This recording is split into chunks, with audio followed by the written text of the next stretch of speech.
আমি আসলে ৪ দিন আগে কেন ৫ দিন আগেও আমি এখানে দাঁড়ানোর মতো সাহস আমি রাখতাম না। আমার মাঝে এতটাই ভয় ছিল। পারিবারিকভাবে কিছু কথা যা তৃতীয় পক্ষ থেকে আমার কাছে এসেছিল যে, "তুমি পারবে না এবং তুমি নষ্ট করো।" এরকম অনেক কথাই আমাকে বলা হয়েছিল।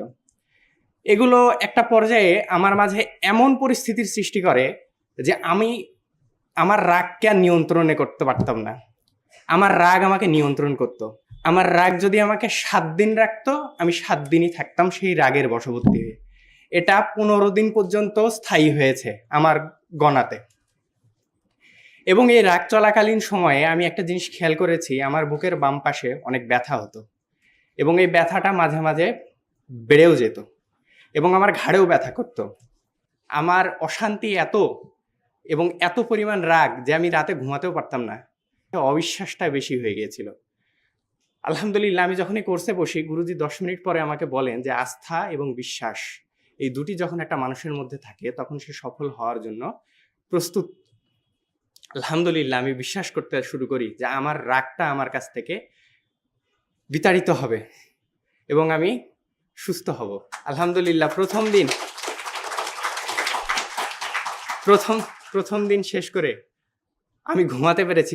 প্রায় ৪ বছর পরে আমি কোনো রাগ, কোনো চিন্তা, কোনো রকম দুশ্চিন্তা ছাড়া আমি ৪ বছর পরে ঘুমাতে পেরেছি। দেবী শেঠী, উনি হার্টের ডাক্তার।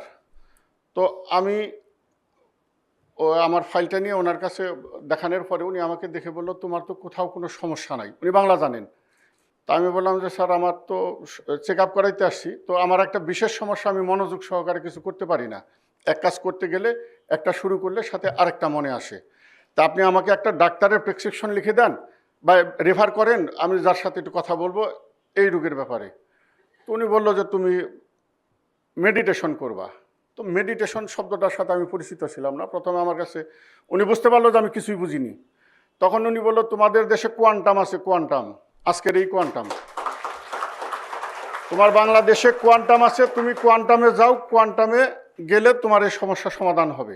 এবং তখন ক্যাসেট ছিল, ওই যে সিডিতে শিথিলায়ন আমি চর্চা করতাম। তো কয়েকদিন করার পরে দেখলাম আমার মনোযোগ অনেকটা ঠিক হয়ে আসছে, আমি ভালো কাজ করতে পারি। যে ইউটিউবে আমি শিথিলায়ন করতে পারি, আপনাদের গ্র্যাজুয়েশন কোর্স করার কোনো দরকার আছে কি না। তখন উনি আমাকে বলছিল, বাজারে তো অনেক বই আছে, এমবিবিএস পড়ার বই আছে, ইঞ্জিনিয়ারিং পড়ার বই আছে, তো ভর্তি হওয়ার দরকার কি। সবচেয়ে বড় অনুভূতি হয়েছে, মানুষ মানুষকে যে এত ভালোবাসতে পারে, মানুষকে যে ভালোবাসা যায়, নিজের আত্মীয় স্বজন ভাই বোন ছাড়াও, এটা এখানে না আসলে বুঝতাম না, এটা মাথায় ঢুকতো না।